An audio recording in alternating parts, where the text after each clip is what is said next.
Howdy, folks. It's G Money. You're back for another episode of Story Time. This is another episode that took place down there in Baltimore. So let's get on with the show and let's start talking. All right, this was in the mid '90s. Uh, I had said before previously, I had worked in a big department store. Kind of looks like Target with the color scheme, but it was more like a Kmart or a Walmart or something like that. Just big discount chain. It was called Caldor. Anybody from the Northeast? I think they were founded in like Connecticut, somewhere up in that region. But I think they had about 200 or 300 stores, and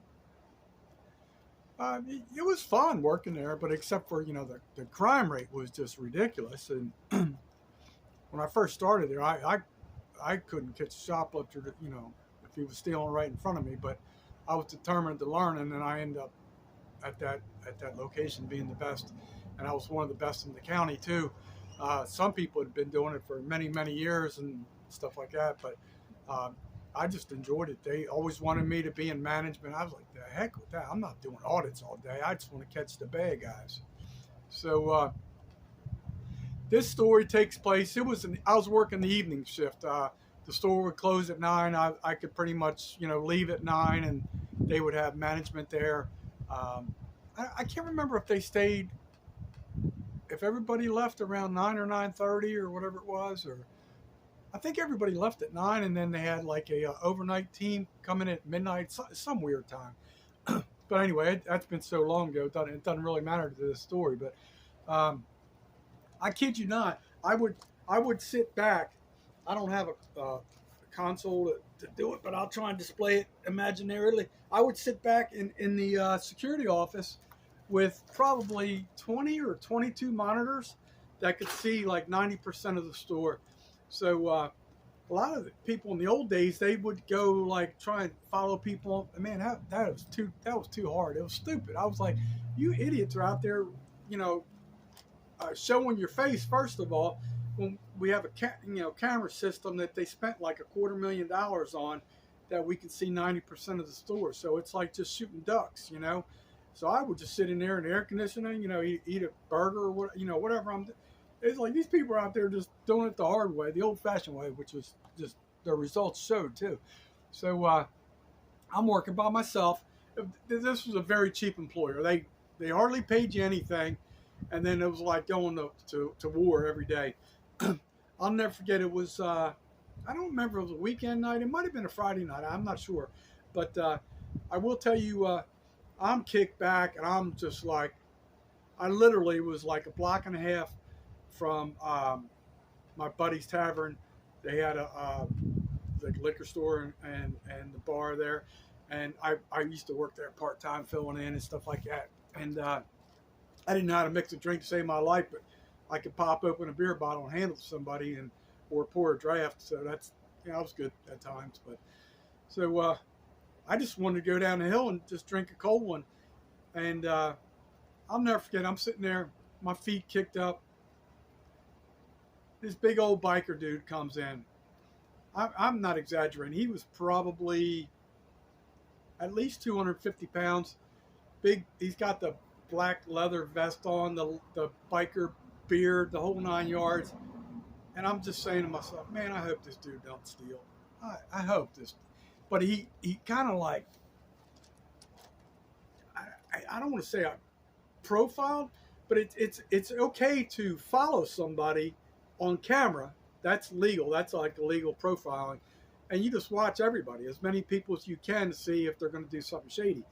So it was like 5 minutes to closing time. I'm watching this guy, and then he goes over into the it's called the HBA department, Health and Beauty Aid department, and I'm like, man, this is already a bad sign because that was a hot area for drug addicts.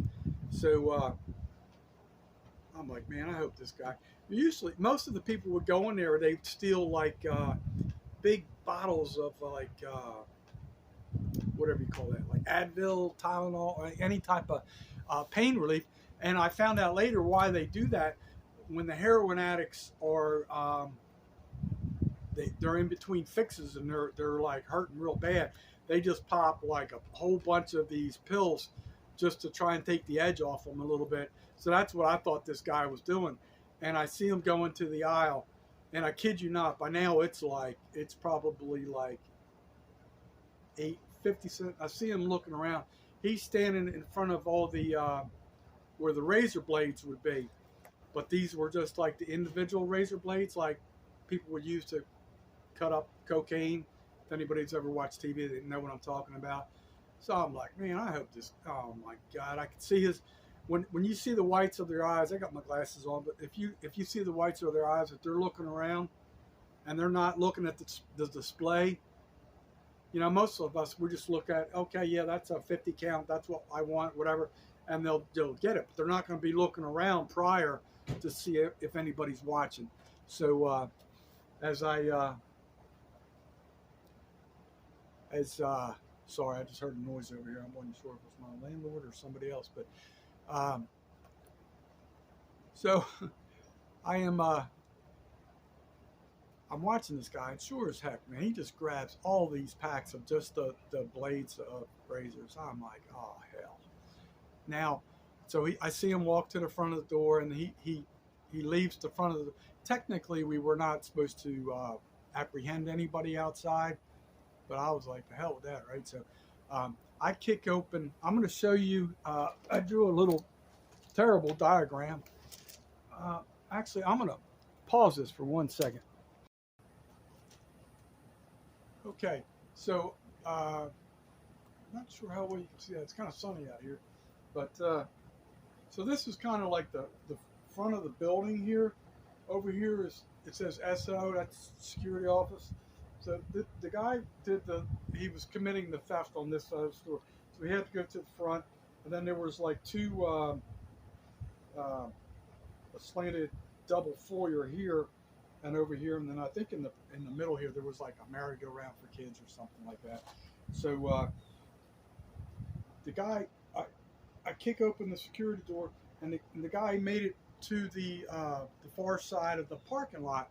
So I meet him out there in the parking lot, which I'm not supposed to do. And so I'm thinking, oh, let me fix this angle. My bad. So I meet him in the parking lot, which I'm not supposed to do it. And G Money has no game plan whatsoever. I really don't want to be fighting a dude that's like 250 pounds. Back then, I don't know. I was I was probably about 180, but solid muscle back then. So I said, look, dude, I identify myself and everything. I said, look, I know what you did in there and everything. I said, we don't have to make this difficult. I said, it's closing time. I said, I really don't want to deal with this crap waiting for the police and all this. And I said, and I don't want to have to go to court later. I told him, man, that can be a pain in the ass. So we're chit-chat. He's like, are you? I said, dude, just give me the razor blades. I know exactly what you took. You know, I got it on camera. So he reaches in, hands me everything, right? So now I'm thinking we're either going to start fighting or he's going to run or something. So I said, look, I said, this is what we got to do, unfortunately. I said, just walk with me to the front of the store. I said, because the store managers saw me come out here and they know that I was, working something. I said, all we got to do is, I said, dude, just come up with me to the front of the store. I just need to get your information, just your name. I said, I'm not going to call the police or anything. And I just got to show that I did something. You know what I mean? And the guy's like, yeah. He goes, you're not going to, I'm like, no, I'm not going to call the police. I said, dude, I want to go down the road and drink a beer. So anyway, so we get up to the front. At least now I have people around me that, if I get in a tussle, at least I have witnesses. On the other side of the dark parking lot, it could have been the OK Corral. So I get to talk to him. I said, look, let's just walk in with me. We're going to go into the security office. I said, this is all visual, just a peeled up store manager. And I said, look, you're going to be in and out. So he's like, you sure you're not lying? I'm like, hell no, I'm not lying to you. I told you I want to go get a Coors Light down the hill. I'm not, I just want to get out of here. So anyway, we get into the security office. So I hand him, when he was sitting on this wooden, picture like a wooden bench like this that goes like that. Well, in the corner of the bench was this real big eye hook. So I hand him a clipboard and a pen. And mind you, the whole time I'm talking to this dude, I had no game plan. And I'm thinking, like, if we tussle, you know, he's kind of got some weight on me, but even though I was in really good shape and crazy as mad, man, I hand him the clipboard, and then while he's still writing his information down, I grab the handcuffs out and I handcuff him and then clip him real quick to the eye hook on this bench, and then I pick up the phone. He goes, what are you doing? I said, I'm calling 911. What do you think I'm doing? He goes, he was all huffing and puffing. He goes, but you're a liar, man. He goes, you lied to me. I said, yeah, I'm a liar, and you're an effing thief. I said, I'm calling 911. Just hang tight, Chief. They'll be here soon. End of story.